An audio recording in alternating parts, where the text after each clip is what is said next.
मी या महायुतीचं शासन, या राज्याचे मुख्यमंत्री आदरणीय फडणवीस साहेब, उपमुख्यमंत्री शिंदे साहेब, आदरणीय सुनेत्रा बहिणी आणि या राज्याचे शेतकऱ्याचा पुत्र ॲग्रिकल्चर मिनिस्टर झाला ते मामा भरणे, या सगळ्यांचं मनापासून अभिनंदन करेन. कारण गेले कितीतरी वर्षापेक्षा एक वेगळी आणि आगळी अशी ऐतिहासिक कर्जमाफीची योजना आपण लागू केलेली.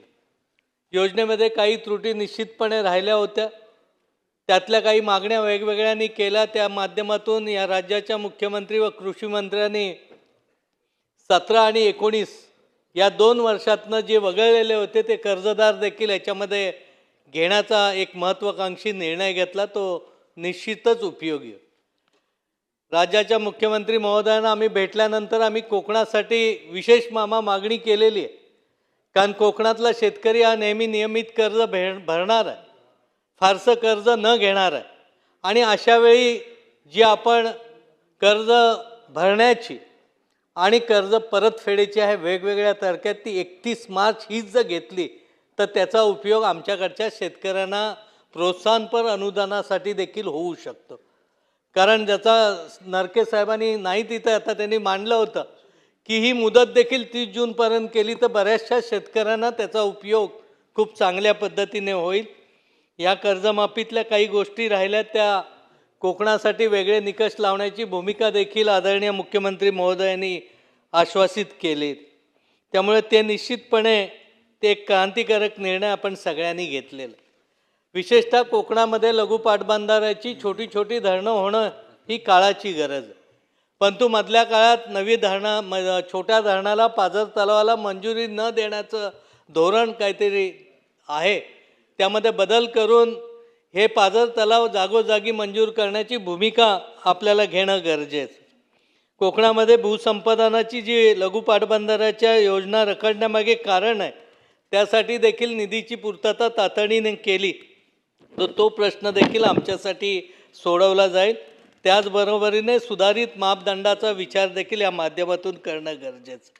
महाराष्ट्र जलसंधारण महामंडळाच्या योजनासाठीचं जे मापदंड आहे ते बदलून एक वेगळ्या पद्धतीचं त्याच्यामध्ये मंजुरी केली तर 0 ते 100 हेक्टर सिंचन क्षमतेच्या बंधाऱ्यांना मंजुरी मिळू शकेल आणि त्याचा उपयोग कोकणातल्या शेतकऱ्यांना खूप चांगल्या पद्धतीने होईल. म्हणून माझी या निमित्ताने आग्रहाची मागणी आहे की कोकणात जलसंधारणाच्या गरजा व स्थानिक परिस्थितीचा विचार करून वरील मागण्या विशेष बाब म्हणून सकारात्मक पद्धतीने आपण घ्याव्यात. जलसंधारण उपसमितीची बैठक करून भूमिगत बंधाऱ्यांच्या उभारणीचं काम देखील मोठ्या प्रमाणात आपल्याला करता येईल, जेणेकरून पाण्याची पातळी वाढवता येईल. यामध्ये अनेक गोष्टी करण्यासारख्या आणि या प्रत्यक्ष या गोष्टी देखील 350 एकराच्या प्रक्षेत्रावर आम्ही सिरीज ऑफ बंधाऱ्याच्या माध्यमातून तिथं केलेलं आहे. म्हणजे CCTV कामासाठी देखील 100% आपण अनुदान दिलं तर त्याच्यातून देखील पाण्याची पातळी वाढू शकते. बांबूचा उल्लेख मगाशी केला. बांबूमध्ये खरं म्हटलं तर दीपक भाईंचं काम देखील तेवढंच महत्त्वाचं आहे. आज एक तालुका अख्खा बांबूच्या उत्पन्नावर तिथं काम करतोय. परंतु माझा मूळ प्रश्न इथे मामा आहेत. मंत्री महोदयांना एवढीच विनंती आहे की बांबूची रोपं मिळतात कुठे? चांगली रोपं मिळण्यासाठी कृषी विद्यापीठ आज काम करतं आहे, चांगलं काम करतं आहे. त्यांना नर्सरीसाठी जर आपण बायोटेक्नॉलॉजीच्या माध्यमातून रोपं निर्माण करण्याचं टार्गेट आपण देऊ शकलो तर त्याचा उपयोग तिथल्या सर्वसामान्य शेतकऱ्यांना खूप चांगल्या पद्धतीने होईल. यावर्षी युरियाचं काम रत्नागिरी जिल्ह्यामध्ये निश्चितपणे मामा आपण लक्ष दिल्यामुळे चांगल्या पद्धतीने झालेलं आहे. तरी देखील हे सगळे जे रेकी आहेत ह्या जूनच्या किंवा मेच्या आत आल्या तर त्याचा शेतकऱ्यांना आता जी मागणीसाठी अडचणी होतात त्या होणार नाहीत आणि त्याबाबत देखील धोरणात्मक निर्णय आपण घेणं गरजेचं आहे. कोकण म्हटलं, रत्नागिरी सिंधुदुर्ग महत्त्वाचं म्हणजे काजू पीक हे ह्या कोकणामध्ये रत्नागिरीमध्ये खूप मोठ्या पद्धतीने आहे.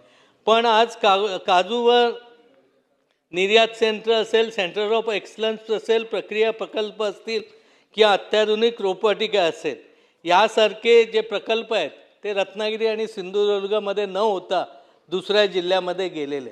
दुसऱ्या जिल्ह्यामध्ये जाण्याबद्दल आमचा आक्षेप नाही, परंतु खऱ्या अर्थाने जिथं लागवड केली जाते ती काजूची लागवड सिंधुदुर्ग आणि रत्नागिरी जिल्ह्यामध्ये होते.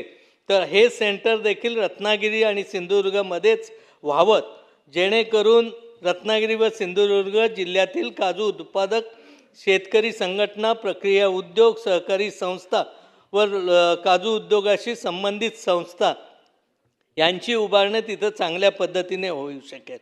कोकणातलं काजू उत्पादन पाहता जिल्ह्यात काजू बाजार समिती, काजू निर्यात केंद्र, प्रक्रिया क्लस्टरची स्थापना करण्याचा प्राधान्याने शासनाने विचार करणं गरजेचं आहे. काजू असेल, आंबा असेल, फणस असेल, करवंद असेल, जांभूळ असेल, इतर वनधारित उत्पादनासाठी देखील विशेष कृषी प्रक्रिया मूल्यवर्धन, ब्रँडिंग व निर्यात प्रोत्साहनपर धोरण जाहीर करण्याची ते गरजेचं आहे.